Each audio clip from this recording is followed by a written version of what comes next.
আসসালামু আলাইকুম। Hello everyone.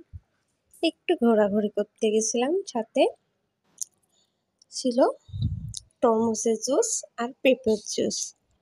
তার সাথে ছিল দোচা। এই দোচাটা খাইতে যে কি দারুণ ছিল, কি বলবো আপনাদের সাথে। তরমুজের জুসটাও সেই মজা ছিল, আর পেঁপের জুসটাও। আপনারা চাইলে ট্রাই করতে পারেন মিরপুর 10-এ। এরকম দারুণ ছিল দোসাটা। 3 পদের তরকারি ছিল, একটা মাংস ছিল, দুইটা, একটা সবজি ছিল আর একটা ডাউল। এটা